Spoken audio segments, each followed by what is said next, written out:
feel free to sit around the table. First arrived, first served. So with the permission of today's co-moderators, we are now officially launching the event. So, Excellencies, dear colleagues, it is our pleasure to welcome you to the International Environment House this afternoon for an event organized as part of a series of events celebrating the 25th anniversary of the Geneva Environment Network. So warm welcome also to those following us online or who will later watch the video of this event. The event we are having in this series will feed our high-level anniversary celebration that will take place at the International Environment House 2, so the building number 2, where the rooms are bigger, on Monday, 20th of January, so early next year. We'll be joined for that event by leaders of various environmental organizations, including the head of the United Nations Environment Programme, Mrs. Inger Anderson, on her way to Davos. So don't forget to mark this event in your agendas. Today, we are joined by retired colleagues who have worked for different agencies of the United Nations system. And I'm not sure we can really say they have retired because all are still engaged in International Geneva and beyond. They are activists who care about the future of humanity and our planet.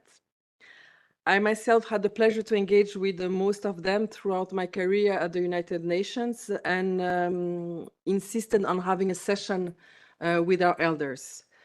Elders are now often overlooked in our fast-paced society. We fail to recognize the wealth of knowledge and experience they carry.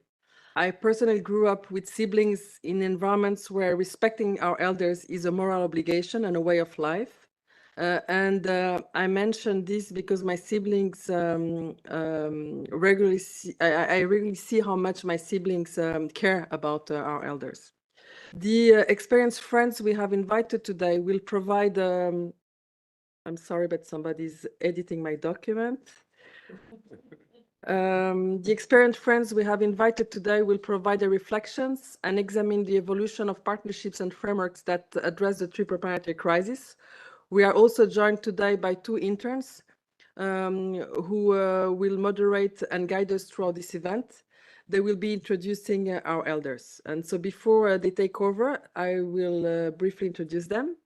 Anaëlle Caterino is an intern with the Geneva Environment Network. She holds a bachelor degree in political science from Sciences Po Paris and from Torquato di Tella Universidad in Buenos Aires. She's currently enrolled in a master's program on environmental policy at Sciences Po School of International Affairs in Paris. Since Anaëlle joined us in August, she has supported the organization of 30 multi-stakeholder events that we, Geneva Environment Network, have organized.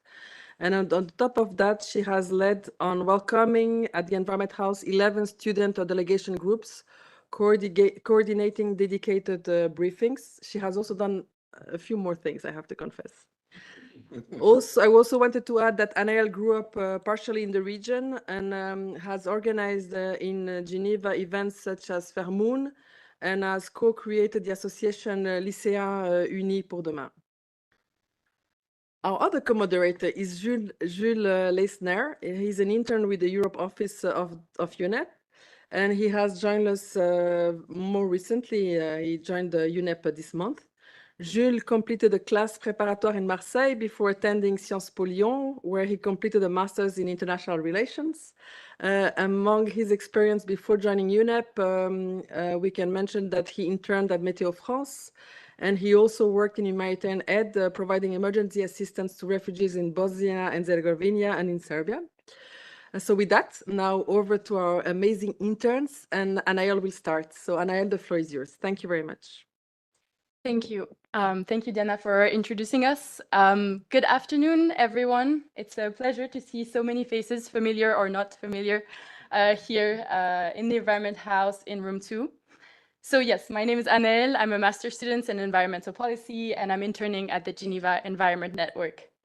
I grew up here in Geneva. I grew up between the mountains of Jura and the Lac Léman. And during my final year of high school, which was in Ferney-Voltaire, quite nearby, like many of my generations, I must confess, I was skipping schools on Fridays to join the Fridays for Future demonstrations. Before lockdown, I remember standing on the Place des Nations, and I was looking across the fence, looking across the alley of flags at the Palais des Nations, and I was wondering why the people inside the Palais des Nations, why they weren't doing more to address the planetary crisis. Today, as an intern at UNEP, 4 or 5 years later, I see the enormous work that was already happening back then, but I also see how much remains to be done. With the Gen, I've been witnessing how active International Geneva is for the environmental agenda. I know there's work being done. As Diana often says, it's a chance to be at the heart of action. I think our generation has moved well beyond the idea of pointing fingers. We are really taking responsibility for our own future. We are ready to listen, we're ready to learn, because without the experience and the wisdom, the knowledge of seniors in this field, which I'm very pleased to be joined by, we won't be able to make our voices heard. So this is why it's really an honor to moderate this roundtable today as part of the Gen's 25th anniversary. The grands messieurs and grandes dames who are joining us today, they have been instrumental in shaping the environmental agenda, whether here in Geneva or around the globe, and hopefully they'll tell us a bit about that. Together, we'll reflect on 6 decades of collaboration in tackling the triple planetary crisis, and we'll explore how we can build on these accomplishments and face the challenges ahead. So that's it for me, and I'm very pleased to be joined by Jules to co-moderate this panel. So over to you, Jules, to introduce yourself. Thank you, Annelle. So good afternoon, everyone. It's really a pleasure to be here. So my name is Jules, and I'm currently interning, as Diana said, at the UN Environmental Program, interning under the supervision of the Deputy Director of the Europe Office. My studies and my early professional experiences in public institutions have led me to explore and question how speeches shape our understanding of the environment and how these perceptions influence our collective behavior as a society. Our approach to the environment is shaped by generational differences, work practices, different work practices, production systems, and also the language we use to address it. Our panelists have both observed and contributed to the evolution of these conceptions through their roles in shaping international policies and agreements, a topic that we'll have the opportunity to discuss today. The backgrounds of our speakers reveal their impressive commitments to environmental protection, a dedication that extends far beyond their professional careers. They never really retired, as Diana said before. Their action reflect values that they continue to uphold and pursue today in their own ways, whether through associations they founded, joined, or continue to actively support, or through the remaining very close engagement with UN agencies.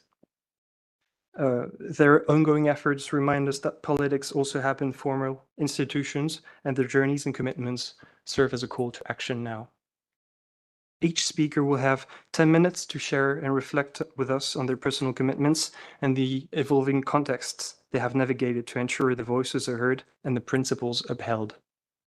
In this regard, they will discuss their own experiences in the shaping of international policies, the involvement of new generations in this process, and the role of Geneva as an international hub, a privileged hub for international collaboration. For those joining us today, I can only encourage you to prepare questions for the open discussion that will follow the panel.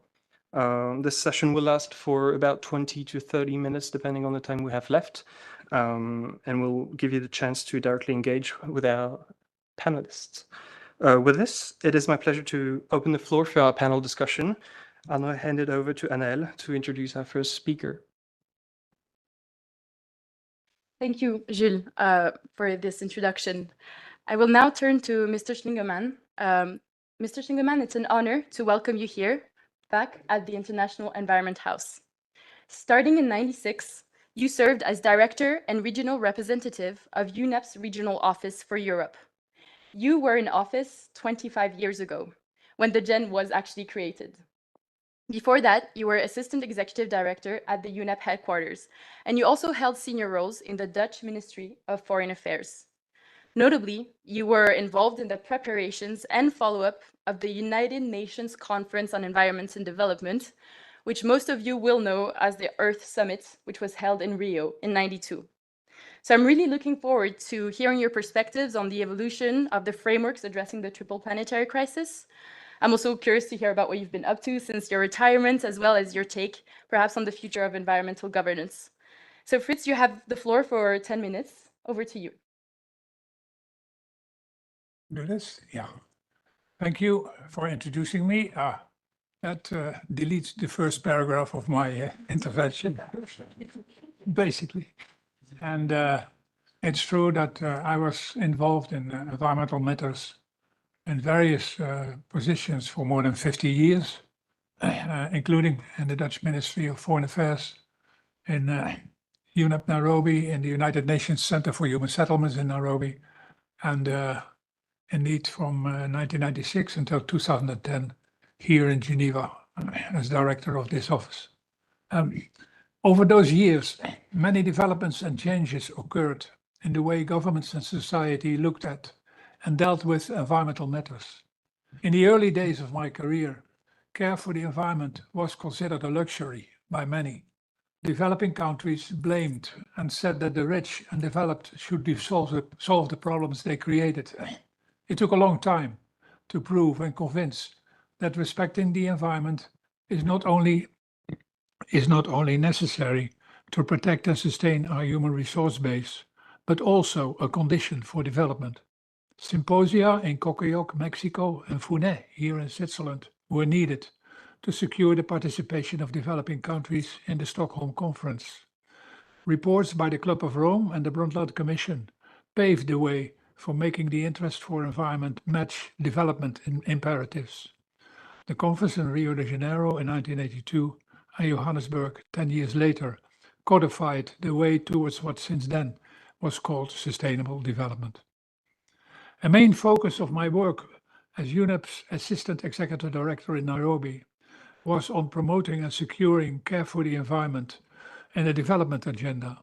Mechanisms that were created for that purpose included the Committee of International Development Institutions for the Environment and the Global Environment Facility. In both, UNEP acted as the environmental guardian and was given catalytic resources to ensure care for the environment in the work and operations of governments, the United Nations system, the development banks, and the IMF. In the course of my assignment as regional director in Geneva, the global attention shifted to more directly fight resource depletion and environmental decline. Today, we speak about the triple environmental crisis, which supersedes pure development concerns. I welcome the ever-growing multitude of initiatives in the field of research, technology, and action to manage climate change, protect biological diversity, and fight pollution. I welcome that major environmental concerns are now in the spotlight of governments and the international community at large. At the same time, however, I continue to believe that all that is done today pertains to symptom control only, and that the real causes of the triple crisis remain untouched. Concerns about the ever-growing population of the world, for instance, disappeared from the global agenda years ago. Reducing consumption to not increase our ecological footprint, which today shows that each year we eat more of the natural capital which our children need to survive, is not on the agenda of the leaders of this world. More than 50 years after the publication of the report of the Club of Rome, we still cannot accept, and our leaders cannot sell, that there are limits to the growth and that the world economy has to slow down, promoting poverty alleviation, controlled market access, and equality instead of growth. The technology fix hailed to take care of the concerns voiced by the authors of the report has proven to be unable to do the job. In that sense, the world has not changed, and I believe that it will and cannot change until one of the three crises really takes the overhand. Some word now about what has happened during my time as UNEP's director in Geneva. One should not forget that what can be done by UNEP in Geneva depends to a large extent of the mandate and instructions provided by its headquarters in Nairobi. During my tenure and supported by UNEP leadership in Nairobi, UNEP's Regional Office for Europe was able to build and manage an ever-growing program of policy interventions and concrete assistance. Networks of assistance which we created and operated included 2 sub-regional conventions for the protection of the Carpathians and of the Caspian Sea, a program with the Economic Commission for Europe, UNDP, OSCE and NATO on tackling environmental problems that pose security risks, annual training courses on environmental politics and law, service by my office and Arthur, sitting there, in collaboration with the University of Geneva, the Graduate Institute and UNITAR, and joint publications with the European Environment Agency in Copenhagen and Grid Arendal. Many meetings were attended and held to support and advise governments and NGOs in their preparation and implementation of global environmental decisions and events. During the last part of my tenure and after my retirement, UNEP headquarters started to assume more and more responsibility for what is done by and from Geneva. Consequently, the impact and visibility of the organization in Europe dwindled, even to the point that promising projects were lost. One example is the request by UNDP to service the negotiations on a convention for the Dnieper River. UNEP headquarters claimed the job. Their lawyer was very eager to get involved, but wanted to know the meaning of the word Belarus. When my colleagues in UNDP learned about this, they withdrew their request and hired a lawyer from the region. I understand that today UNEP's regional office has no authority to undertake projects anymore. Representational tasks are most that is left. I feel very sorry that the potential of UNEP Geneva has become so underestimated and underutilized. To conclude, let me tell you how UNEP Geneva ended up in Châtelaine. The story is anecdotal, but true. In the early days, the Swiss government wanted to construct a new building for human rights at the Place des Nations. UNEP was promised to be hosted in the prestigious Palais Wilson. However, when the Swiss found that building new premises would negatively influence the housing market for international organizations, they abolished the idea of a new building, offered Palais Wilson to the Human Rights Commission, and reserved the largely vacant premises in Châtelaine for UNEP and its environmental community. But how to bring that message to the UNEP leadership? A beautiful construction was thought out. During a visit to Geneva, Secretary General Kofi Annan was asked which of the 2 organizations should be housed in Palais Wilson. Briefed by the Human Rights Division, the Secretary General, himself a former human rights employee, suggested it be the human rights team. So the choice became the choice of the Secretary General. When I asked the Swiss ambassador why UNEP was not pre-informed and thus deprived of the possibility to also brief the Secretary General, he said he had not been able to reach me. I replied that I had been in the office with 2 phone connections all the time. He then suggested that UNEP's executive director contact Bern to make them change their mind. I asked him how he saw that happening after the Secretary General had made his opinion known. He laughed and apologized, and that was the end of it. So I will open for discussion and further questions. Thank you. Thank you, Fritz, for sharing your experience and and how you see that things have evolved and how the UN and the UN system and all its institutions, even though they contribute to raising awareness on environmental issues, can still be improved and have to be improved. I will now introduce Mrs. Molinier. Mrs. Molinier, thank you for having joined us today.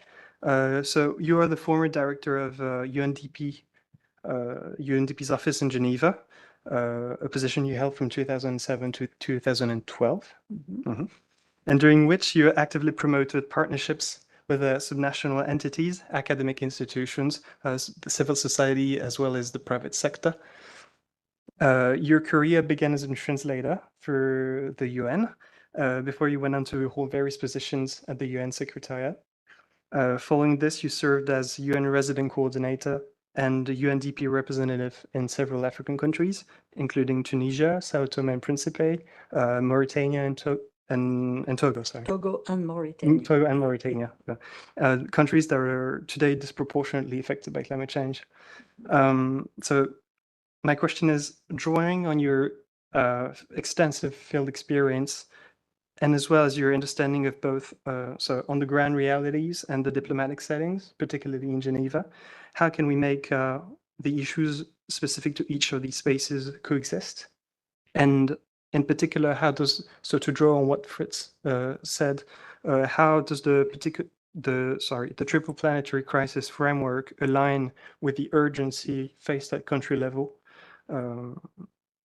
Yeah, and how can we address as well young people's skepticism about international negotiations being able to drive meaningful change, which is, I believe, something that you're trying to address as with Grey Cells, the association where you serve on the executive committee.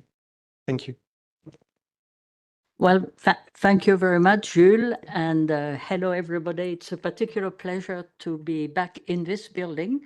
I spent the last 5 years of my career working on the top floor in the UNDP office, had many opportunities to interact with Diana. Also, on a very personal and anecdotal note, I know Anaëlle from way back just before she moved to Paris to study at Sciences Po. She and I used to frequent the same CrossFit box, meaning, 3 times a week and sweating away. So just to show that there's no age actually to keep fit. And I'm particularly happy to see around this table a mix of people from all ages. Indeed, just to complement what you said about Grey Cells, after I retired in 2012, I chose to stay in Geneva because I found it a particularly interesting and stimulating place. And one of the things I appreciated most was the number of people I met while I was the head of the UNDP office here. And in particular, the exchanges between practitioners, people working on and in development issues in a variety of contexts, and academics, which I find particularly rewarding. I also had an opportunity here in Geneva to work with a number of permanent missions and NGOs and witness over those 5 years how environmental issues became more and more prominent, but also how it became more and more understood that the interaction, the interconnectedness between protecting the environment, caring for the environment, and actually caring for people and trying to contribute to their enhanced well-being were intimately linked. And this is what we tried to do in the field when I was working with UNDP. While I was in the field, I worked in Africa, as you said, countries that were particularly and are more and more impacted by environmental crisis. And actually, when I moved from the UN Secretariat in New York to Tunisia, it was very shortly after the Rio conference. I moved to Tunisia at the end of the summer of 1992. And one of the first things I did there was to actually discuss with the authorities and with environmentally minded NGOs in Tunisia how we could implement the GEF Small Grants Program, which, as you know, is a Rio-born program, and particularly interesting in as much as it works directly at the local level on trying to address the multiple aspects of the environmental crisis. And in those days in Tunisia, it was particularly difficult because the authorities saw NGOs of all kinds, including environmental NGOs, as fronts for the political opposition to the regime. And actually, most of the work that we had to do in the UNDP office was to convince them that actually there were a number of people in Tunisia who genuinely cared about the environment and who deserve to be supported by the authorities. So that is how, so to speak, I jumped into environmental issues. You probably know that the mandate of UNDP is it is transversal, it is cross-cutting, it is not specialized in any issue. So unlike Fritz, for instance, I do not have any specialized expertise in environment issue. What I have as background and what I've been trying to share and communicate about since I retired, including within Grey Cells, the Association of Former International Civil Servants for Development, but also when I had the opportunity to lecture master students interested in development issues and international affairs, is that you cannot think about addressing cross-cutting issues such as poverty and inequality without seeing them in a holistic and systemic perspective. And when you do that, obviously, the impact of discrimination, the impact of insufficient access to resources, marginalization, lack of access to opening onto a global and a regional perspective, all have an impact on the state of nature and the state of the environment. It's easier for me to say that now. When I was starting to work in the field, it was not that obvious. And when I jumping 15 years, and when I came to Geneva in 2007 to head the office here, I came directly from Mauritania, which is one of the countries where environmental degradation is the most obvious, and the country has suffered from successive waves of intense drought, and which drove very wide population movements, meaning that you have a capital there, Nouakchott, that concentrates a third of the population of a country. The rest of the country is arid, and most of it is unfit, actually, for human habitation and for cultivation. So you can imagine the contrast. Literally coming straight from Nouakchott to Geneva in every respect was absolutely huge. What I found here in Geneva, and before I had moved to Geneva for that last posting, I did not have a clue what International Geneva was, or International Geneva is something that you hear about a lot here in Geneva, but believe me, outside of Geneva, it is not an expression that is very commonly utilized. And I believe also, having had, when I was in the field, all of my institutional interaction with New York, the headquarters of UNDP is in New York. As UN resident coordinator, I was appointed by the Secretary General, who is in New York. So the institutional interaction was with New York, but the work in the field was also very much with Geneva-based organizations, the big agencies like ILO, WHO, obviously, human rights, which I always consider to be at the core of our work as UN resident coordinators, as people advocating and speaking on behalf of the UN. Human rights is definitely here in Geneva. And it was a real pleasure for me, actually, when I came to Geneva, to be able to work directly face to face and to interact frequently with the people whom I had seen up until then from a field perspective, missions from time to time to try to push some issues and helping us in our operational work. But here I discovered, of course, the wealth and the complexity of the policy work being done on a number of issues that I had encountered in the field. And you've asked us to provide our take on how the global agreements are evolving. In my opinion, one of the most interesting aspects of it is that there is more and more of a human rights-based lens on analyzing and advocating for issues connected to the triple planetary crisis. That was, of course, what was supposed to happen in Rio in 1992, to understand that environment was not a separate silo, but you had development on one side, environment there, human rights in the middle, and political affairs, on top of everything else. But that clearly you cannot start addressing issues connected with the state of the planet without looking at them from a human rights perspective.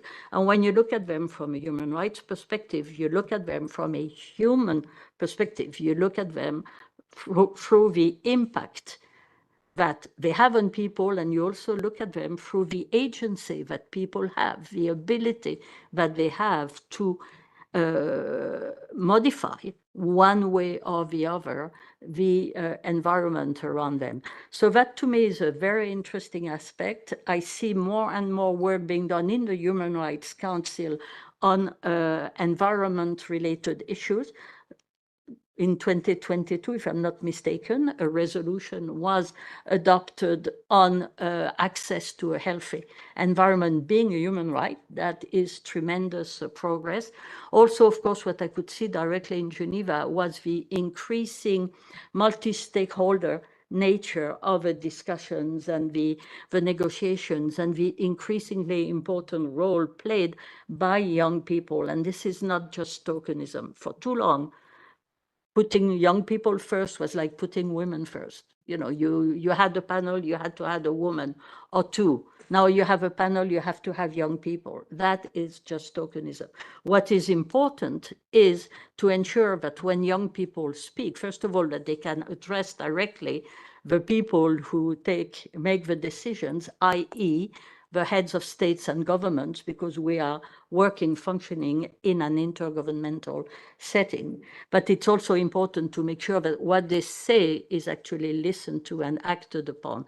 And in that sense, in spite of all of the disappointment that was expressed, in particular in Baku, but also in previous COPs, it is undeniable that the voice of young people is being heard more and more. Another voice that is louder and clearer is the voice of, I don't know if we can call ourselves elders, because I always think of a group of elders who are former heads of states and so on, but older people. As you know, Switzerland has been a pioneer with what is called the Klimaseniorinnen, the senior Swiss women who actually were successful in bringing the Swiss government to court in Strasbourg, the European Court of Human Rights. So that is also a positive environment. To me, the future of environmental diplomacy has to be centered on a human rights-based approach and be even more multi-stakeholder, which is, UN jargon, but I think we all understand what it means, than it has been so far. That is the only way actually to shift, to nudge governments in the direction that we would like them to go, is through pressure from associations and civil society organizations. I will stop here. I don't want to take up too much time, but I'm sure we will have more discussion. During the open discussion. Yeah. Thank you. Absolutely. Thank you so much, Cécile, for sharing all these insights from your experience on the terrain, as well as here in Geneva. We are delighted that you chose to stay here, retired in Geneva, not only because it's stimulating in its International Geneva, but I'm also on a personal level very happy to have shared all these terrible, difficult CrossFit workouts. So thank you so much. And your takes on arguing for that caring for the environment is caring for the people, the interconnectedness of all these issues, as well as the human rights-based lens that we are seeing growing in environmental negotiations was very insightful, and I hope it comes up again in our open discussion, as well as your approach on the participation of young people as well as older generations, and how we can talk to each other, because we share different lives, we share different ways of work, we don't share ways of working, we have different lives. But we can talk to each other, and such platforms and such events, I think, are an occasion for this. So I hope that the interns as well that are present here during the open discussion can have these sort of discussions. Before I move on to our next speaker, I would like to acknowledge the presence of Mr. Janos Pastor, the former assistant SG in the Executive Office of the UN, as well as senior advisor to the SG on climate change. Thank you for joining us, and we'd love for you to take the floor as well in the open discussion session if you would like to. So now I will move on to Mr. Arthur Dahl. Mr. Dahl, it's a privilege to have you here. You are a former Deputy Assistant Executive Director of the UNEP. You are also an expert on sustainability indicators, on coral reefs and small island developments. You have consulted with UNEP, with the World Bank, with the World Economic Forum, among other organizations. Most notably, you were actually at Stockholm in 1972, which is the conference that established UNEP. And you also played a key role in the secretariat of the '92 Earth Summit in Rio. So since then, you've attended landmark COPs, including the Paris COP21, and you've authored books exploring the intersection of environment, governance, and faith. You are also currently the president of the International Environment Forum. So maybe you could begin by introducing yourself, although I have done that a little bit, and the activities that you've pursued since retirement. And as a long-standing actor and witness participants of these conferences, I've just mentioned, maybe you could talk us through the evolution of these global environmental frameworks, and maybe share some striking memories that illustrates what it means to work at the heart of international environmental governance in Geneva. Many questions. You have 10 minutes. The floor is yours. With that enormous request for information, 10 minutes is going to be a challenge. I will do my best. I must say that I've always been, I was raised in the Baha'i faith, and so I've always wanted to help developing countries combine science and religion. I love nature, growing up the California coast, so I got a doctorate in marine biology, and then I went to the National Museum in Washington, and I thought, well, how can I understand unity and diversity in nature, in coral reefs, as a model for what we should need to do in human society, where everything cooperates and supports each other in a giant symbiosis. So from the very beginning, my values helped me choose my whole career path. Not, where you're going to go next, but in any case, in 1974, well, first I went in 1972 to Stockholm, representing the Baha'i international community. I was able to speak in one of the sessions, which is not easy for NGOs in those days, to convince them that they should cooperate with NGOs in the work on the environment in the future. We got that written into the action plan. So I already had a tiny role already in setting what was agreed in Stockholm. Then in 1974, I was able to get a job as the regional ecological advisor to all the Pacific Island countries with a regional intergovernmental organization in New Caledonia. So I was working with all these tiny states across the region, helping them with everything from primary school curricula to creating national parks to adopting environmental policies and so on. At the same time, I was able to understand the value of indigenous knowledge and alternative worldviews and the challenges of being a tiny island with respect to sustainability and so on. So it gave me a whole larger perspective. And in fact, recently, a historian has shown that our work in the Pacific at that time had a strong influence on the concept of sustainable development. Maurice Strong came to visit me in 1974 in New Caledonia. We spent 3 days together, and he then wanted to give an important talk the next year on what they could do in the Pacific to build things. When I created a regional environmental program in the Pacific, it was adopted as a regional seas program, which at that time was directed from Geneva. So already from 1974, I was collaborating outside with what UNEP was doing in Geneva in the regional seas programs. Then I was asked to become deputy director of the Regional Seas Program in Nairobi. And so I moved from the Pacific to Nairobi and was helping to reestablish there, afterwards moved from Geneva to Nairobi. And then Maurice Strong asked to borrow me for the Rio Earth Summit Secretariat because he wanted to include small island states in the action plan. So I ended up being responsible for drafting the whole chapter on coral, on oceans, coastal areas, and small island developing states as part of my function in the Secretariat. And it's the longest chapter, but it was adopted at Rio. So that shows secretariats can have an influence from the inside in policy development. And of course, having been moved, because Secretary of Rio was here in Geneva, so I moved here in 1991, and then UNEP said, stay in Geneva and coordinate implementation of Chapter 40, Information for Decision Making.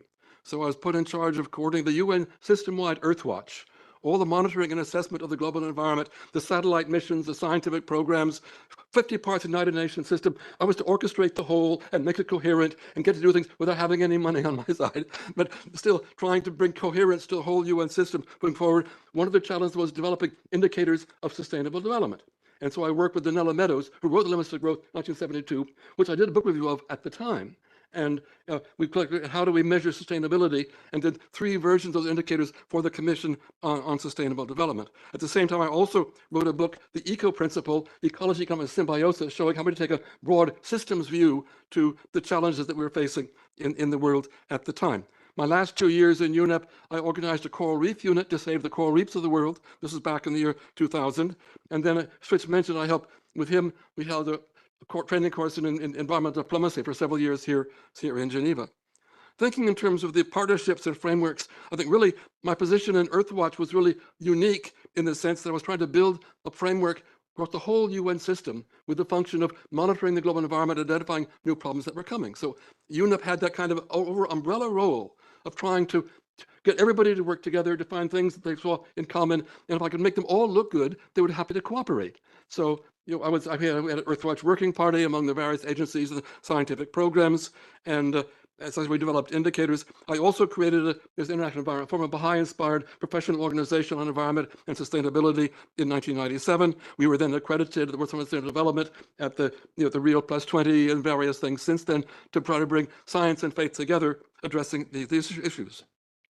In terms of personal experiences here, there was a mention about Fridays for the Future. When they were marching here, I joined them with a sign, "Oh, elders support the youth." They were not alone in protesting these things at the time. Also, there was a Human Rights Council meeting with civil society. I said, well, you're worried about human rights of migrants. Are you dealing with receiving communities?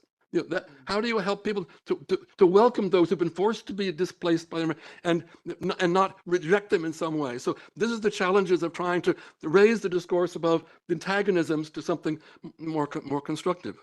I also, since retirement, have worked on UN reform. So we did a book, Global Governments and Emergence for the 21st Century, Cambridge University Press. If you want to go into the details of how to fix the United Nations system, the kind of things you do in retirement when you don't want to be bored and not doing anything else. I'm also on the steering committee of the Climate Governance Commission.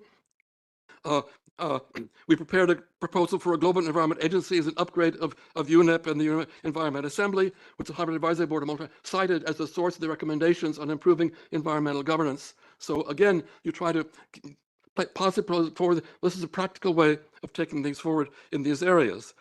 We also need a much broader scientific assessment of the whole Earth system today. It's not just climate here and biodiversity there and so on. We need a broader system of the whole. So we're calling for a higher level scientific advisory process in the UN science and policy to take things forward. There's more and more interest in these issues.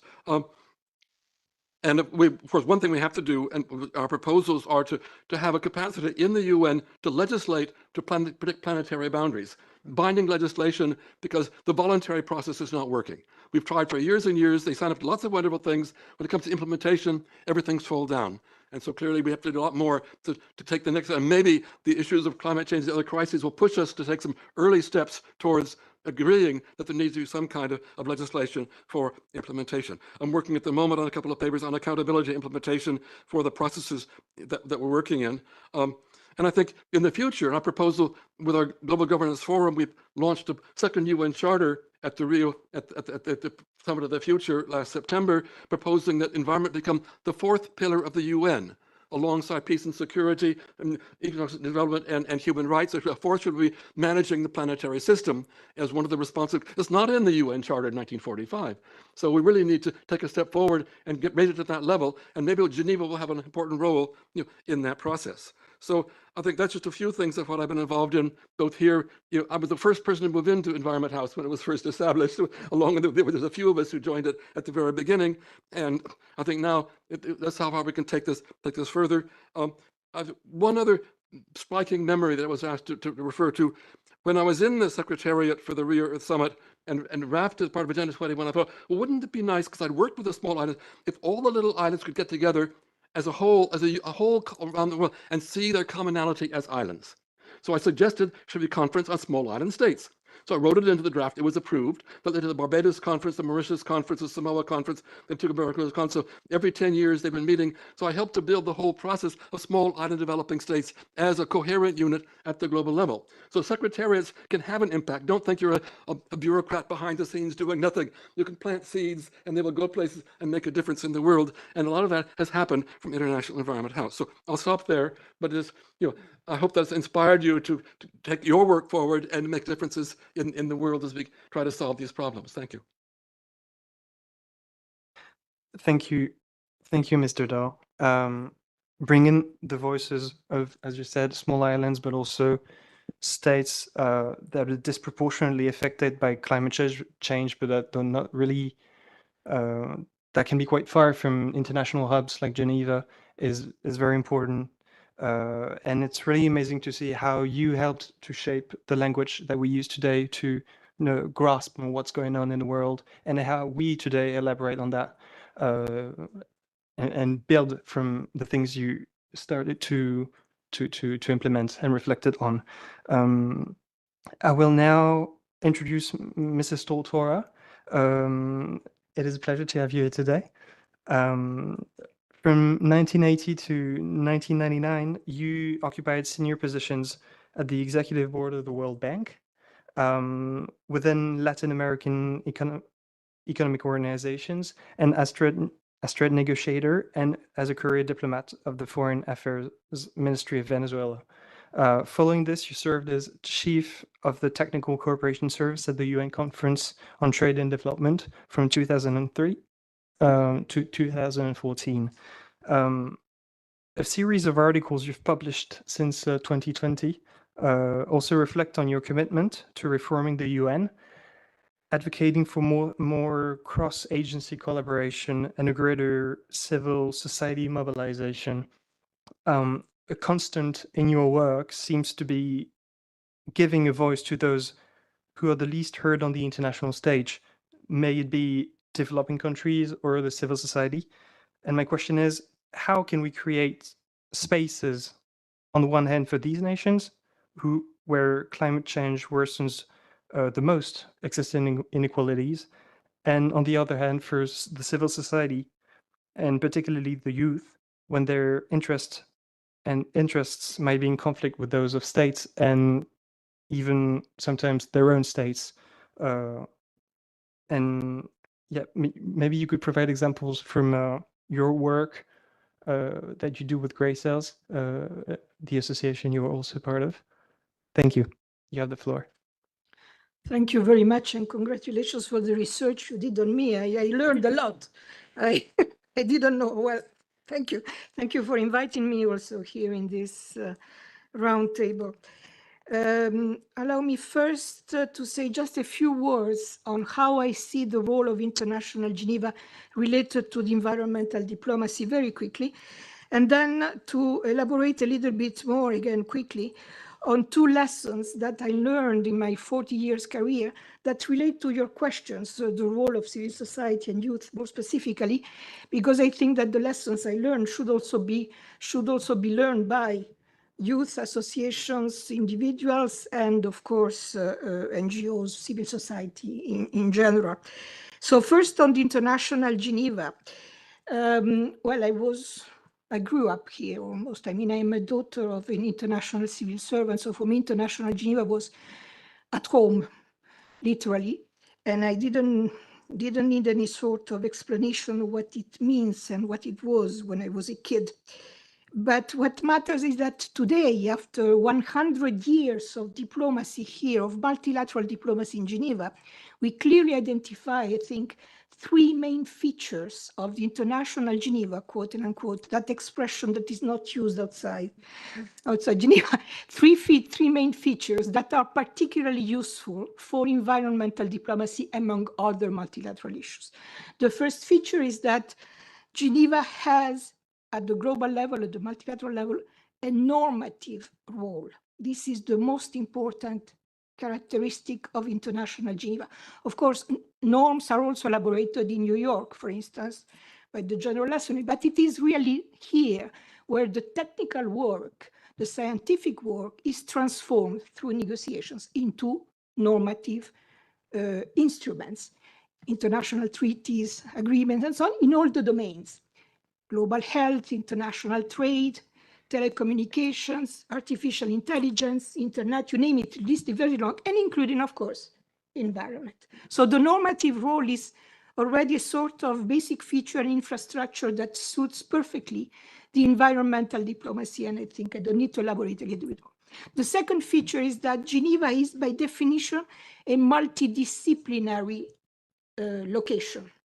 Multilateral location, of course. So multidisciplinary, multilateral here in Geneva more than anywhere else in other UN headquarters, because the network of institutions here, both NGOs and international organizations and academia, is so rich and so dense and concentrated in such a small geographical area that the intensity of multilateral, multidisciplinary work is greater than anywhere else. And by definition, environment, and I think it was said, more or less flagged in the previous, by the previous speakers, is that environment has to be seen as a holistic topic. And the third feature was also mentioned, is that Geneva is very well equipped to have this facility to have multi-partners, multi-stakeholders initiatives, particularly those that involve public sector, I include international organizations there, and private sector.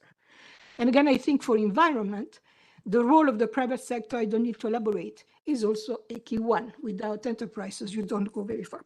So having said that, is just to conclude, so Geneva is certainly at the core of any environmental diplomacy you may envisage. And you should not forget that, because you have to take advantage of the features of the International Geneva for environmental purposes. Now, the two lessons that I learned, if I learned something in my 40 years dealing with the multilateral issues, I would like to flag two. One is precisely regarding multidisciplinarity, how to grasp it, how to not only have the notion in terms of theory, but in practice. And the second lesson concerns the global governance issues.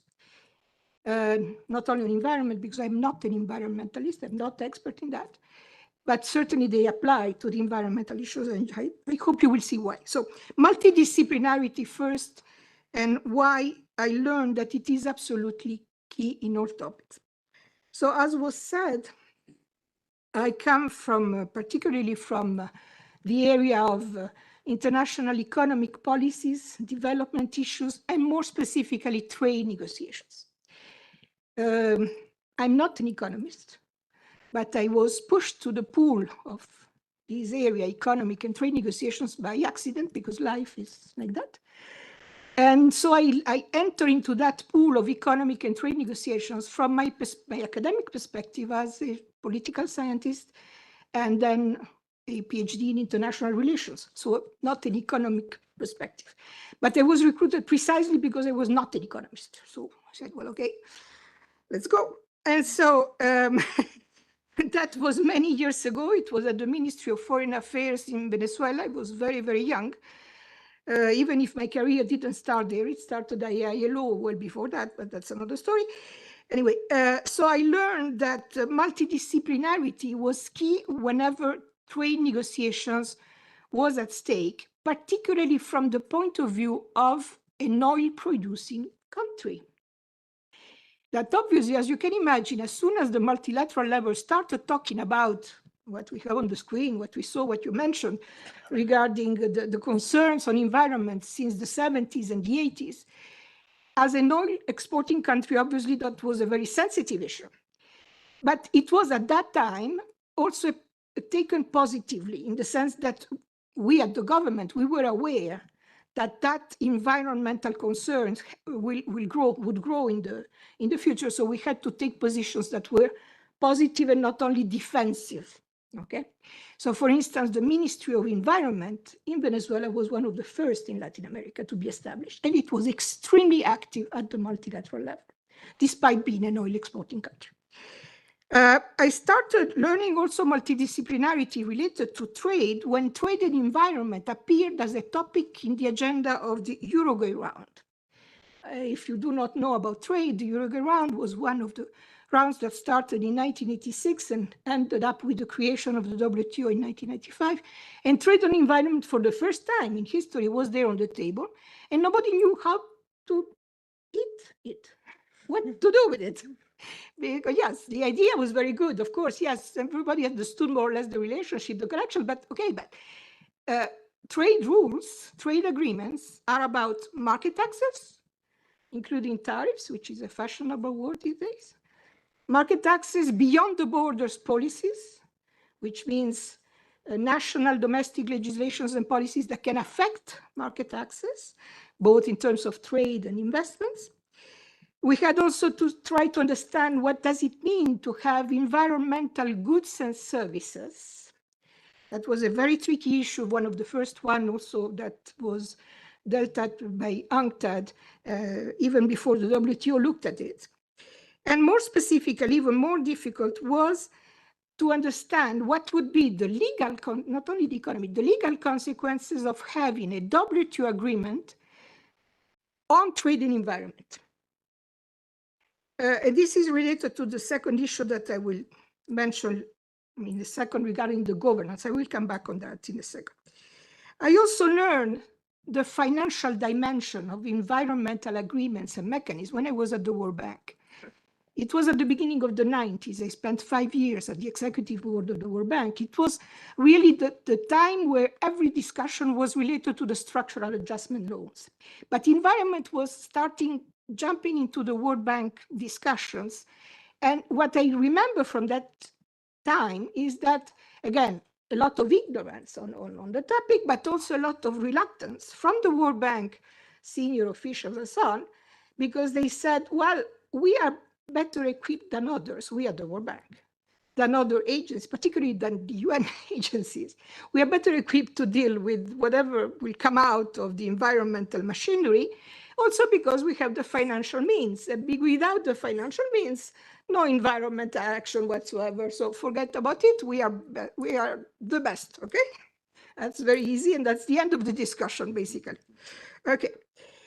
Then to make the story short, again, as a Venezuelan delegate, I had also to deal with the team negotiating the accession of Venezuela to the WTO. It was a very, very small team.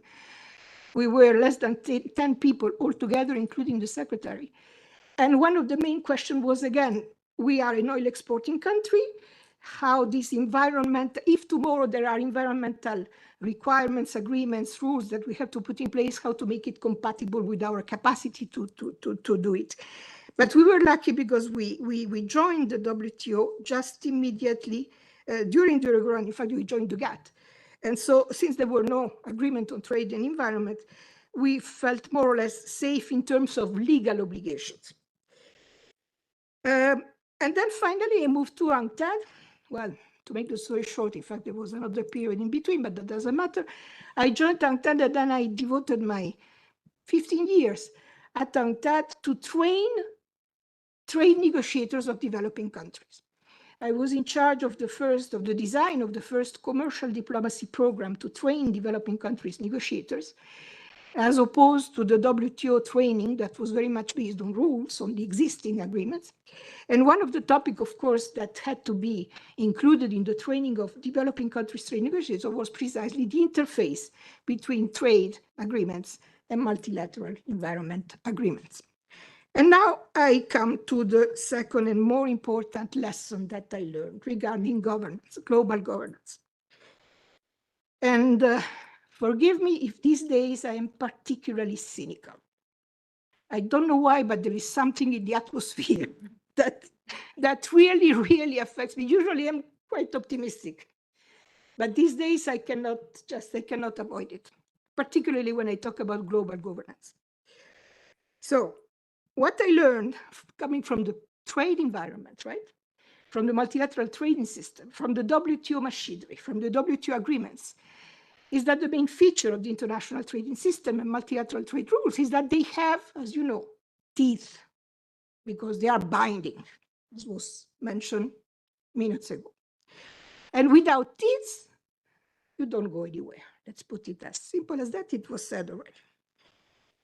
So if you have global public goods, if you accept the notion of global public goods, and environment is certainly one of them by definition, right?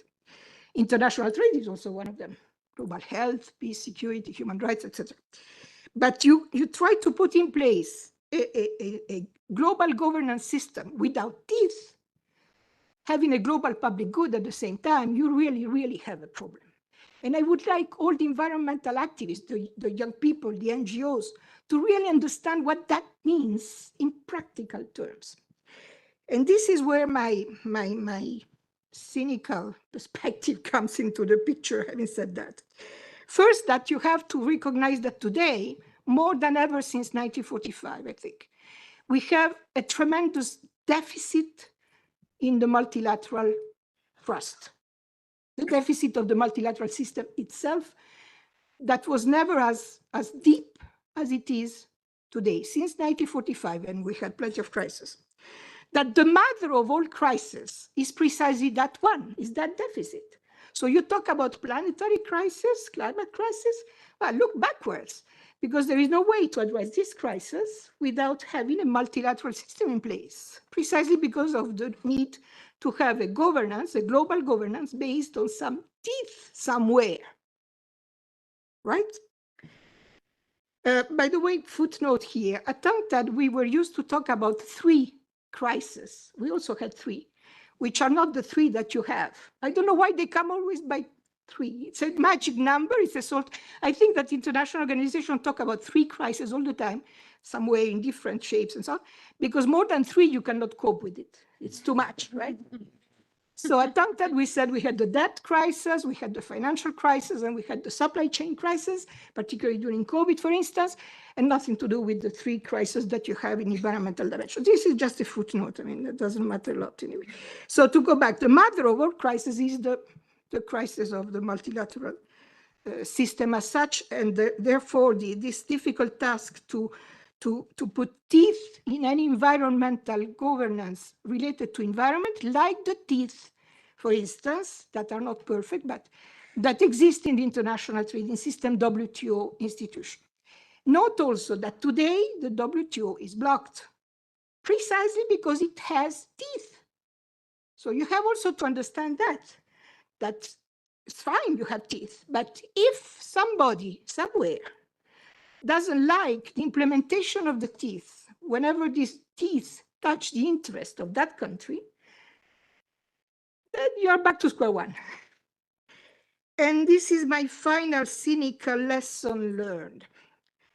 I would like to go back to Thucydid. I don't know if you know who Thucydid is or was. Yeah, he was a very wise ancient Greek who wrote around 400 BCE. Among other things, the story and the explanation of the wars in the Peloponnesian, in one area of the Mediterranean, around Greek area, islands. And he analyzed the political, and not only the military, but also the political behavior of the players, of the countries at that time, the powerful countries that had these wars at that time. And there is one text in particular that is called the Melian Dialogue, that tells how Athens at that time was the hegemonic power at that time. And Athens explains, the policymakers of Athens explain to one of their enemies, a smaller country called Melos, Athens says as hegemon, quote, "You know as well as we do, you Melos, you know as well as we Athens, we do, that right, as the word goes, is only in question between equals in power. Right is only in question between equals in power. While the strong do what they can with the power that they have, and the weaker suffer what they must." End of quote. So today, our task, and particularly regarding the environmental fights, is to avoid becoming Melos in front of the hegemon Athens. This is as should be our target. So don't give up, certainly not, but be aware of the power that is behind the fact of having an international global governance system that has teeth or no teeth, depending on the hegemonic power's will. And don't forget also the holistic vision that was mentioned also here, that is absolutely necessary. I talked about multidisciplinarity, which is the technical word, but it is in fact a holistic vision where environment has to fit into several different components and never be seen in isolation. Thank you. Thank you.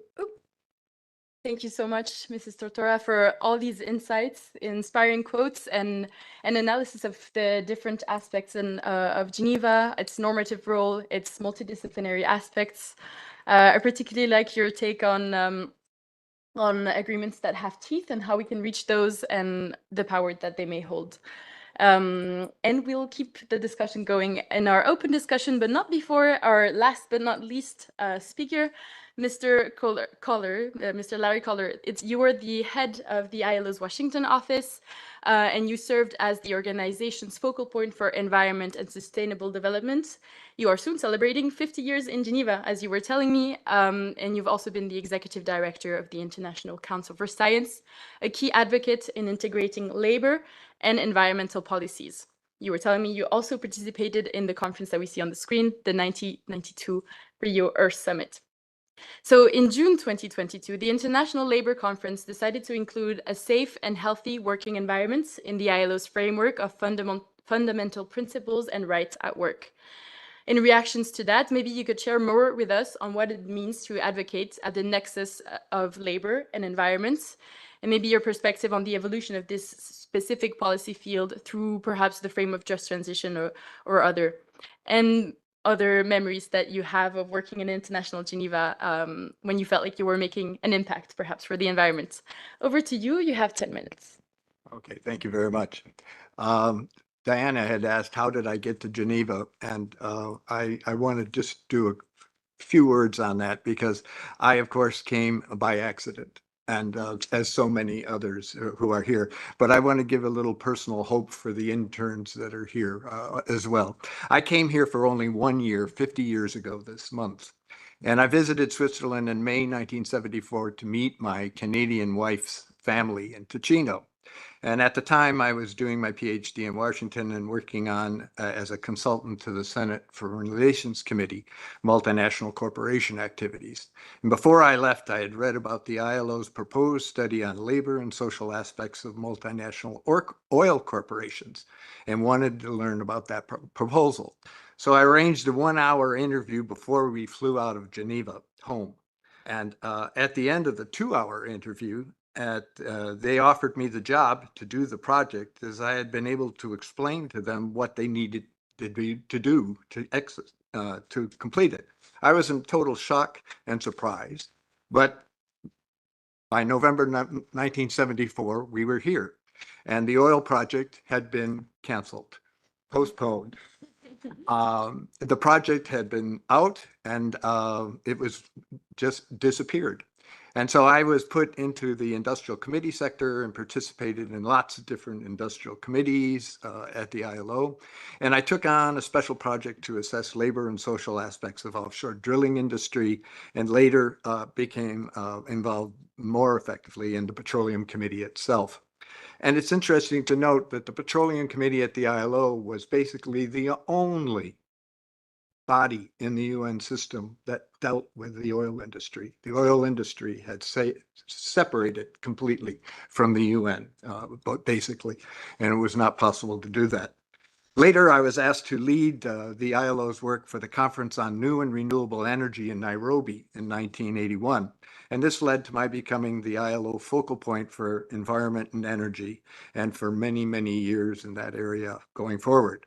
But I also should note, however, that I took 2 leaves of absence from the ILO to work in the science community on environment. In 1997, I left the ILO and became the director of the International Human Dimensions Program.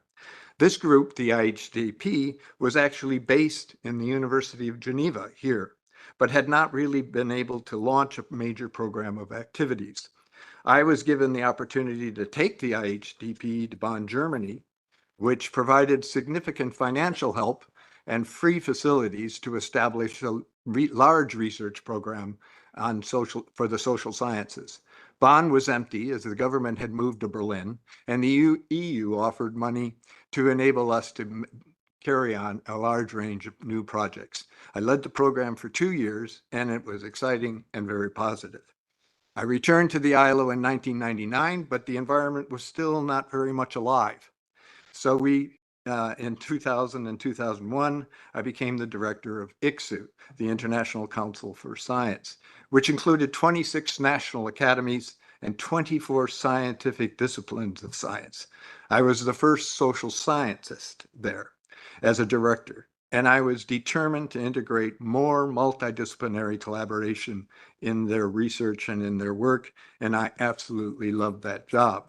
And I sincerely encourage other UN officials who are listening or involved to take advantage of such leaves of absence and mid-career to recharge your batteries and minds as it opens up new opportunities for you and for your organizations.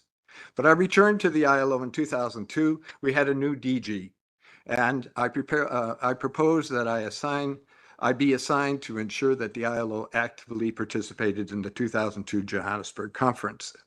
Mr. Samavi agreed, and we were able to significantly move environment and sustainability again forward within the ILO. I left the ILO in 2005 and have been doing various things since, which we won't go into. But you had asked us to talk about the most important impact we had in Geneva.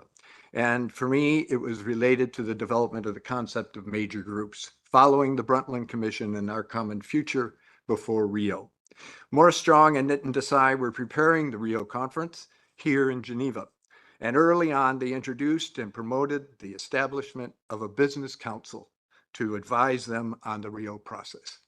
I was quite concerned and talked with my ILO DG, Francis Blanchard, and he asked me to follow up on this to get other major groups involved, and particularly workers and their trade unions. Building on the very active and wide range of NGOs here in Geneva, and with support from Morris Strong and Desai, we were able to mobilize 8 additional major groups in a very limited time period.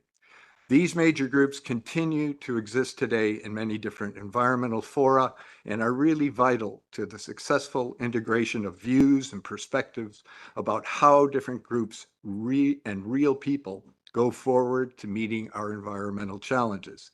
At the time, many of these groups had never really had the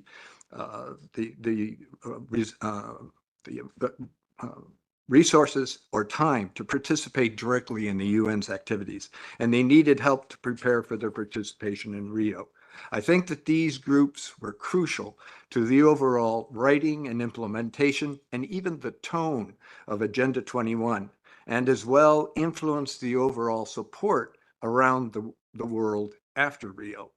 These 9 groups are women, children, and youth, indigenous people and their communities, NGOs, local authorities, workers and their trade unions, business and industry, scientific and technology, and farmers. These major groups need to continue to have more influence on our current negotiations in the 3 planetary challenges. Governments also need to listen to their own national major groups at home. I also remain strongly committed to the important concept initially promoted by the trade unions in 2002 at Johannesburg for the concept of just transition. It remains on the agenda, but it is not yet part of the decision-making process. There has been some limited movement towards the just part of the transition. We have generated more money and assistance for action in developing countries most affected by climate change. But as regards the transition itself, there appears to be denial of the need for a well-planned and aggressive transition to the new planet triple challenge. The just transition needs to be better defined and implemented, not just referred to year after year. The trade unions are continuing their efforts to ensure that work across the globe. and they are assisted and supported when jobs are lost and skills need to be changed and upgraded to meet our environmental challenges. But a just transition goes far beyond just for workers, and we have not yet been able to move the concept forward. I look forward to your possible questions and discussions, and I thank the UNEP team here at Environment House for their initiative. Thank you, Mr. Kohler. I think that we interns can only learn from all your experiences, the job experiences and paths of life, as you said, which, as you said, are made of opportunities, accidents, and all of that waiting to be caught, really. And it's also the opportunity for us to include ever more important groups of representatives coming from all paths as well, and all sorts of institutions. Again, I would like to thank all our panelists again for your contributions to this roundtable. Thank you all again. Yeah. So again. And we briefly react to each other. Yeah, I think we'll be able to do that right now.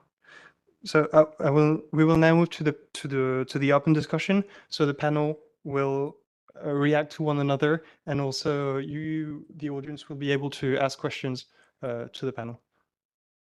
Maybe we can react to each other before the discussion is taking place, because there are issues, I think, that are useful for the discussion, and also what I heard. And so if you give me the permission, I want to touch upon three issues that were raised here very briefly, and simply because I think I'm about the only environmentalist here in policy terms. All my colleagues come from different organizations, and so and that is obvious. And so I will be very brief. One remark on human rights. The human rights discussion in Geneva dwelt to a large extent on the human rights discussion in Strasbourg, where the Institute of René Cassin, one of the founders of the United Nations, developed the concept of three groups of human rights: development, peace, and environment. And so that was also the basis for what is happening now here in Geneva.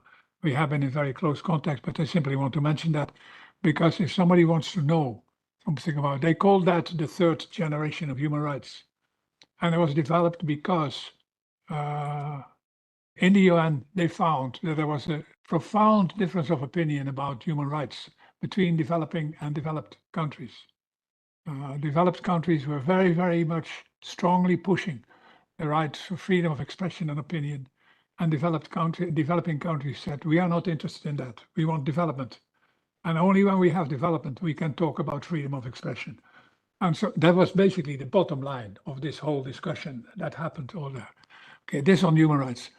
The second issue I want to talk about, my colleague talked about trade and environmental conventions and teeth.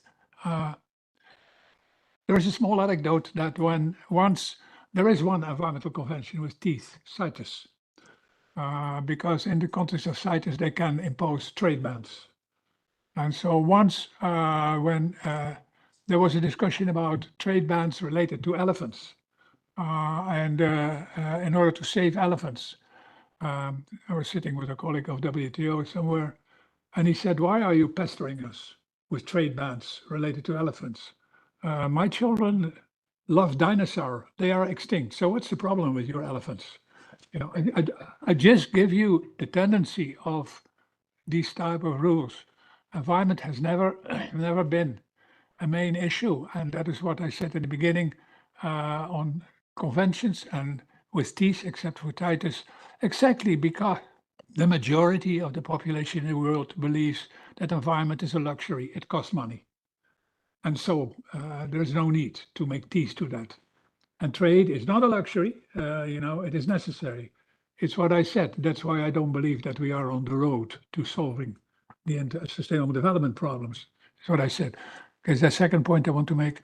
The third point is much more difficult because all of us talked about governance. Environmental governance is a very, very complicated, difficult issue.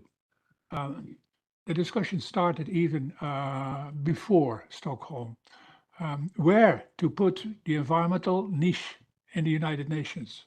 So they decided to put it in Nairobi. For the one people, the argument was, we put it in order to keep the interest of developing countries for the issue. For the other people, they're very comfortable. It's far away from where everything happens in New York, so let them do a little bit in Nairobi there. We rule the world in New York. That discussion is basically the core of the whole environmental governance discussion. In UNEP, the discussion has always been very, very difficult also, because environment should be considered as part of all other activities in the world. We have environmental impact assessment. It should be taken into account as part. At the same time, an environment is an issue as such. So we have environmental law, environmental information, and so on. So there are two streams. One, you promote environmental issues as such, and the other one, you promote environment as part of development and as part of. And to try and structure your organization in such a way that it can service both issues has been all the time on the agenda of UNEP since its very beginning.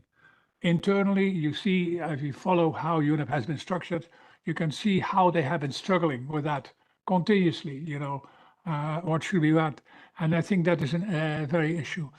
We have been struggling continuously also in Nairobi to try and bring environment to a higher level of decision-making in the world. And, that was done. The Brundtland Commission was created because the Nordic countries had a feeling that in the United Nations there was too less attention to environment. So they had to lift it to the level of the General Assembly, they have to lift it to the general of the Bretton Woods institutions. And that was the start of the Brundtland process. The executive director of UNEP did not like it because they took a track next to the UNEP track. So we had 10 years discussion in UNEP because Brundtland was basically going on her own. And those who have been working with Madame Brundtland know that she does not accept anybody next to her. And she has never accepted anybody next to her. So that has been always a very difficult type of track between UNEP and Brundtland. But already there, the intention of the Nordic countries was, there are too little teeth, there are too little strength in what we want. So let's lift the environmental discussion to a higher level. Not the UNEP Governing Council, not whatever. That was also the idea of the United Nations Environment Assembly.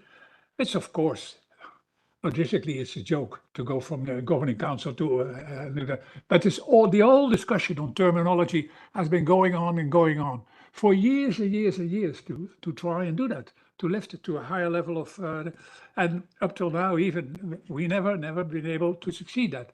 And again comes, I think, back to the basic question. People are interested in trade, people are interested in economy, environment. Well, something like, it's interesting, but at the same time, it's something. What Arthur is talking about, a new global governance system. I mean, that discussion is with us from 1972. In all kind of forms and formats. I mean, I can dwell with you for hours on this discussion that we had all the time door, and it has never changed. A very small last remark on major groups and NGOs. Major groups and NGOs have not been introduced only in the environment, but it has been in the United Nations for always. It is always the question on how to involve major groups and their influence. It's in the discussion about which countries or not countries should be membership of the United Nations. It has been continuously, and it will continue to be an issue in the United Nations system. I mean, it has never left the United Nations system. It's still there, and it will never go. And it's good that it is there because I think that's how it should be. Sorry, I think I needed to make these small connotations because seemingly it looks like we have been struggling also in Geneva for a long time with all these type of institutional issues and procedural issues.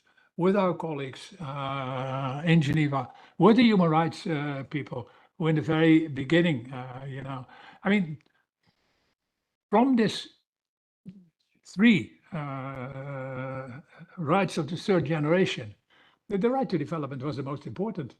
The right to peace was to please the Eastern European side of the world. And the right to environment was to please the Western European side of the world. This is how it was developed, these three things. So they clustered all these things in three things. Thank you. Thank you, Fritz. As you said, and to wrap everything up, we need more strength. I think that's what we can draw from what you all said. I will now turn to the audience, and if there are any questions that you might want to ask our panelists. Please. Thank you. Just very briefly, given the time, but I'd like to make three comments based on this very rich discussion. And I wish we had the rest of the day, because many important questions were raised. But two of the points actually link to something what Fritz said earlier and now. So first of all, the anecdote, the Palais Wilson or Chatelaine, that doesn't change the story what I'm going to share with you, but it's part of the story that UNEP, unfortunately, decided not to play a very active role in the Rio conference. And that there was a huge impact of that during the conference and afterwards. And that was part of the geopolitical reality that fed into decisions of whoever decided of the importance. So that's one. Let me, I know, I'm not talking much. But, no, I was working. Fritz. Okay.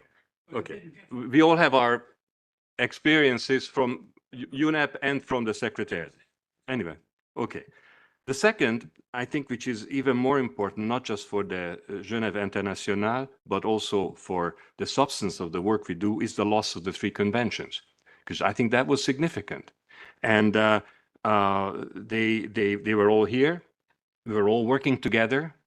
And then governments in their infinite wisdom decided to move the secretariats to different places, which was very detrimental to the way they operated between each other and the way governments operated on those issues, and so on and so forth.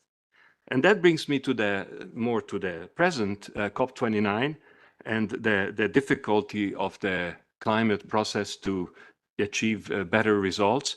And I won't say that this is the most important reason, the fact that the three conventions are separated and the three issues are not enough brought together, but it is definitely one of the important reasons why the UNFCCC is having difficulty, because it's being looked at as climate in isolation, in a silo, instead of looking at the totality of the issues. And then with that, my final reflection, and that's coming out of not just what happened in COP29, but what I've been focusing in the last 7 years, the fact that the world is unfortunately getting into a situation where it's getting warmer and warmer and warmer, and it is going to get a lot warmer, and the world is simply not ready to discuss what that means, what are the implications of the increasingly serious environmental impacts, ecological impacts, and yes, human rights impacts as well. And this is something that to me is very important, something that the Geneva-based organizations really have to look at. And maybe that's something, those impacts that are going to come, we have to start talking about it, and we have to start bringing ourselves together to address those issues. Thank you. Thank you very much. No, to ask you, why do you think that UNEP lost the Secretariat of the Climate Change Convention to Bonn? Why? Why do you think that happened? I was there when it happened, and I was Assistant Executive Director in Nairobi, and I know how it happened and why it happened. We didn't want it to happen. Why do you think it happened? Why do you think there were problems with the CBD in Montreal with the Secretariat? Why? Perhaps Okay, we but can anyhow, this discussion. so the story you're telling, I'm just sorry, is not correct, and okay. Perhaps we can continue this discussion after we have more time outside, and we can take more questions from the audience. There's many topics of environmental governance which are of high interest to the audience, and I'm sure there's other questions. So does anyone want to take the floor? Please introduce yourself and use your microphone. Thank you. Thank you. I'm Luana. I'm a master's student in international development in the Graduate Institute of Geneva. My question is to any of the speakers who want to answer. It's what changes have you observed over the years in how these international conferences and events and agreements address indigenous people's rights and their role in ecosystem protection? And what do you think should be the next step to improve their participation in decision making? Thank you. Any of the panelists want to take this question? Yes.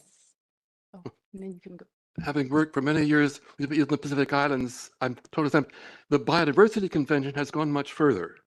And they already have had working groups on this, of indigenous peoples. There a formal structure now in the convention, so they're part of the negotiating process.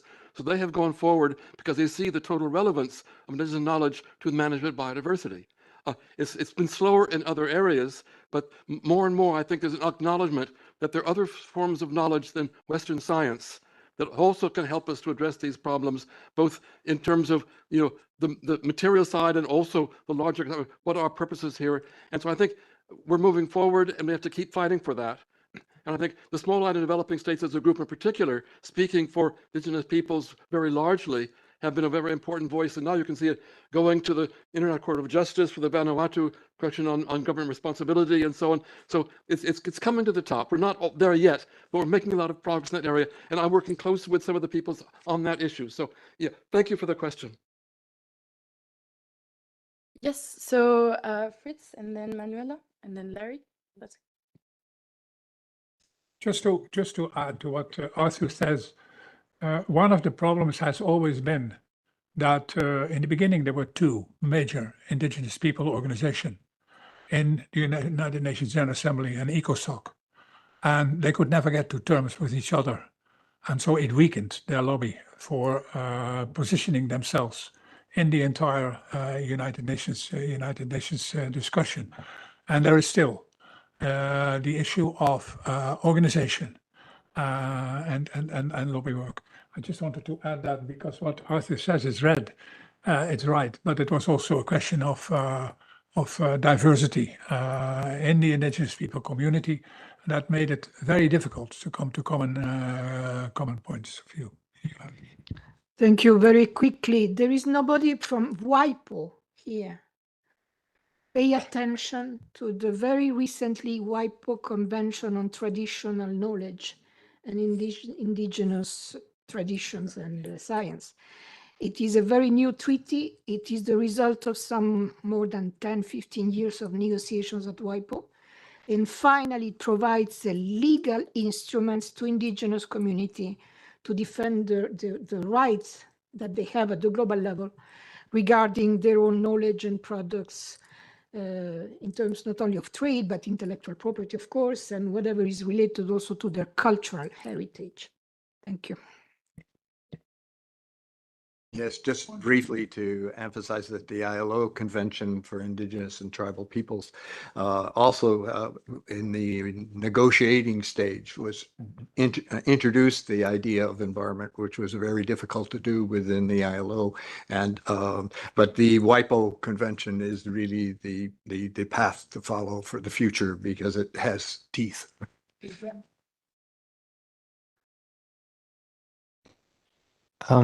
I think there was a question on this side as well. Thank you. Thank you so much. And I'm really happy to be here back again. Just to introduce myself, my name is Miraj Mahmoud. I'm from Kenya, apparently from where UNEP is headquartered. This kind of discussion is really interesting. I'm a master's student doing climate change here at Webster University in Geneva.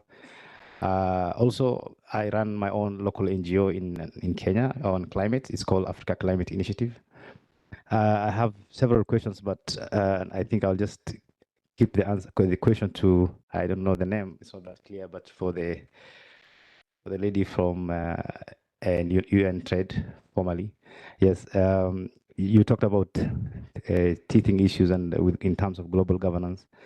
Where I come from, there's serious climate crisis in a region in northern Kenya, where it borders Somalia. When there's drought, the next is flooding. It's really a crisis that we keep on observing every time. Myself, of course, I've happened to have worked for these international organizations in Ethiopia, in Somalia, with the UN and IOM. But this kind of crisis keeps on being discussed on a higher level on the table, but there are no kind of solutions, especially in terms of governance. The NGOs are not strengthening; they are not given enough power to bring solutions to climate issues. So when you talked about teething issues here and that people are not being supported, it really worries me. As a young man, of course, I admire your age in terms of experience. But again, you said you're cynical in terms of implementations of climate processes. So what kind of advice will you give to young people like me and maybe the interns who are here on how to approach issues like this to find long-lasting solutions so that we don't experience these kind of issues maybe in the future? Thank you. Thank you. I do not have a magic recipe, obviously. What I can say is what I tried also to convey is that the mother of all crises, in my view, is the deficit, the crisis of the multilateral system. Without that, and without young people like you understanding what that means in all areas, you will not go very far. Because the crisis of multilateral system affects, for instance, also something which is basic for each one of us here on the table, which is health, global health. As you know, the WHO negotiations that have started immediately after COVID for a global treaty for the next pandemic, because the next pandemic will come, failed again. So the global health governance system is also stuck because of the same deficit that is also affecting the environmental governance. But then look also at other areas. What about artificial intelligence? Do we have a governance, a global governance on that? Not yet. You can say, well, it's very new, so no need, we will see, but it's the same issue. But then I don't need to tell you to open your newspapers or to navigate internet and to look at the news this morning, yesterday, the day before morning. What about the deficit of the global governance regarding peace and security? To start with, that's the first one. So without understanding from an activist perspective what that means and what sort of mechanisms, concepts, and tools in terms of advocacy you should develop to try to reach that huge barrier of governments that do not understand what is happening. I don't know. I do not have the magic formula. But these days we talk a lot about resilience. This is a fashionable word. Resilience all over the places, and you have to be trained on resilience. And resilience, yes, for me, it's not be trained on resilience. It's rebellion that you need. Constructive rebellion, of course, so that instead of being resilient, you are an active rebel with concrete proposals, able to go beyond advocacy and to mobilize and to really infiltrate the mechanism of the hegemon that I mentioned, the Thucydides story, somehow, because this is where really there is, these days, really, it's more than a gap. It's, I don't know how, it's an abyss. Okay, I don't know if that was clear, I'm sorry. Thank you. Are you in contact with with UNEP and the University of Nairobi on these matters? And not that much, but I am in contact with the UNEP country director in Nairobi, but we haven't discussed too much on this. No, but also I think contacts with the university in Nairobi are going to be very helpful. There's a collaboration going on, and science and research matters belong to that. I simply mention it, but since you are already, then because they can also help you to access resources if necessary, available for climate change research and climate change matters. Anyhow, Thank you. Thank you. Thank you very much for these exchanges and these recommendations as well, Mr. Shingeman. I will now give the floor to Wendy for some last interventions from the audience before wrapping up. So over to you, Wendy. Thank you very much. I'm Wendy from Europe. I am a student of Arthur and Fritz Schlingmann. So I do have many things to say, but I will limit it to a few questions. First one, let's talk after this. We'll be happy to help you. The second one is in terms of moral deficit. All this conversation we're having today, I can link it to what is called a moral deficit, doing what is right. So in terms of champions, we are missing champions in terms of sustainability. Back in the days, we have the likes of Claire Short, Jan Prong, Evelyn Hefkins, and the Danish guy, I forgot, Svein Auken. Where are the likes of those people today in terms of leading sustainability? And what is that we can do in terms of doing that? And then the second one is, nobody mentioned it, in New York, we had this wonderful Summit of the Future. The pact is packed with so many goodies, including the intergenerational equity somebody talked about. I think, Arthur, also you mentioned it. Intergenerational equity is not only about the older generation. Actually, the younger generation today is suffering big time in terms of economic opportunities. They are literally depending on their mothers, their fathers, their grandfathers to support them. So that dialogue, how do we take it further beyond the beautiful 56 actions that the pact has put together? And then the element on implementing the MEAs is again back in the pact. Of course, I agree with Madame, it needs to have teeth to bite. So are we thinking, maybe this is a question for Arthur, a new compliance enforcement mechanism? Do we need that? Because Action 1029.f talks about that. How do we take that further? And the last one, maybe I link it to my original, my opening, the moral deficit, is SDG 16. This is the goal that is about accountability. Should that be, instead of reviewing SDG 17 every year, which is good, should we really focus on actually reviewing SDG 16 as an accountability tool to answer many of the questions that were asked here?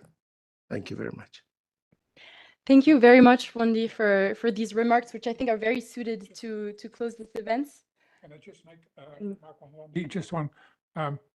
Wendy, you remember that there was a beautiful exercise done on enforcement and compliance by Bob Monroe and a whole team of environmental lawyers way back. They created these beautiful principles on environmental law enforcement and compliance. They were brought to the UN Governing Council. The UN Governing Council adopted them. Then they were brought to New York. They were completely killed in New York. It was over. And but the book is still there. So the principles are still there on enforcement and compliance. The annotations are still there. They're still very valid. They're very good. One small thing, I think the elephant in the room is the fact there is no governance for the private sector. And most of the leading actors doing all the wrong things and lobbying to protect their interests are those making billions of dollars in the arms industry, in the IA industry, in the agriculture and so on. And that's the elephant in the room. How do we plan for governance that reaches beyond weak governments struggling with their debt and the private sector that is booming and that is controlling everything else? And we've seen what's happened in America, most recently. That just is the latest illustration of what our governance challenge is. So maybe here we can start talking about where do we go from here to address that enormous problem of governance as we go forward. Thank you. Thank you very much. And I think that segues us nicely into some closing statements from the remaining of our panelists, which haven't reacted yet to our audience. So maybe over to you, Cécile, Manuela, and then Larry for some closing statements on this wide event. Well, it's a big responsibility to ask for a closing statement now, especially after everything that has been said. But I mean, I would not want you to leave this discussion with a feeling that, you know, it's all doom and gloom and that nothing can be done. It's the situation, of course, is very serious. One cannot help, especially people like us who have spent, you know, all of their careers and energy and dedication trying to show concretely what multilateralism means. In my particular case, essentially in the field, because I consider that the most interesting part of the work that I was able to do was in the field at country level, where you can actually translate into action a number of the norms and concepts that we have been discussing. What I see as a sources of hope is that not only obviously is awareness a lot stronger than it was 20 or 30 years ago about the seriousness and the urgency of a problem, I also see a lot more action and energy on the part of what we call civil society in quote unquote, and that probably explains, you know, all of the pushback from lobbyists. You talk about the private sector. We saw what happened in Baku. We saw what happened in Abu Dhabi, in Sharm el-Sheikh. So there is a lot of pushback, I think, precisely because those important actors realize that the push from civil society is getting stronger and stronger and is actually putting the issues on the agenda and contributing to awareness. And again, I'm sorry, I'm going back to human rights and the translation of what needs to be done into legal terms. I mean, when you talk about implementation, that's what Manuel, I think, meant by teeth. You have to have a mechanism that can be enforced by a court of law. And look at the number of actions that are actually being brought to different court of laws regarding matters related to the environment. To me, that is a positive and important development. Thank you. Well, I said again, for me, constructive rebellion instead of resilience. That's the bottom line to have a guidance. The private sector, yes, of course, has a huge responsibility, but I'm sorry. The private sector is not acting in isolation. There are leaders, governments, laws, legislations, that policies that have to put in place. And this is the leaders, the government's responsibility in the first place. So we live in capitalism, that's okay, we don't like the alternatives maybe, but even within capitalism, we should not fall into the law of the jungle. Thank you. The world has recognized after a number of major economic crises that banks need to be carefully monitored and managed because they have become too big to fail. We in Switzerland know about that better than most. And I'm convinced that in the future, the oil and gas industry, including its national oil companies in oil-rich countries, are also too big to fail. If they continue to fail in taking up the challenge of a significantly decreased carbon budget, they also must be more effectively monitored and encouraged going forward. We have to take action on them. Thank you.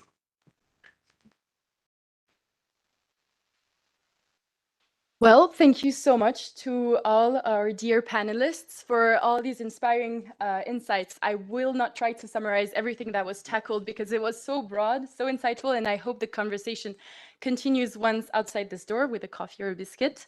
A bit of housekeeping and some promotion for the Geneva Environment Network. As I said, we are always at the heart of action. This event was a part of the GEN's 25th anniversary celebration. So the party doesn't stop here. It continues up until the 20th of January. But before that, we'll have other events. Next Monday, on the 2nd of December at Palais des Nations, we will host an event with UNDP on pushing boundaries through collective action. And on the same day, also at Palais, we'll be hosting a diplomatic screening on the ICJ oral hearings on climate justice. Most importantly, the culmination of the celebrations of 25 years will be a high-level event in Building 2 of the Environment House. We invite all the panelists and audience members who are touched by the legacy and the work of GEN to get in touch with the GEN team to share and create a small video on the impact of the GEN over the past 25 years. And we also invite all the panelists to stay behind a little bit so we can take a picture and save this memory of a great event together. So thank you so much for joining and hope you enjoyed.